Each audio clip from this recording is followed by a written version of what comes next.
Oke guys, hari ini saya senang sekali karena di sini saya ingin mengadu domba.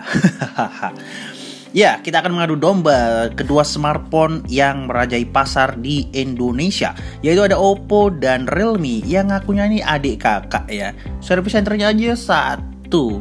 Dulu awal-awal launching kelihatannya dari charger, dari baterai juga itu masih ngeklaim itu HP-nya Oppo. Tapi sekarang sudah berbeda ya guys. Jadi semua Realme ya Realme, Oppo ya Oppo. Tapi tetap jadi kakak adik. Nah, ini akan menjadi momen paling menakjubkan ketika kita adu dari spek kedua handphone ini ya. Dari Oppo A53 dan Oppo C15. Bagaimana hasilnya? Siapakah pemenangnya? Ikuti di Gadget Play.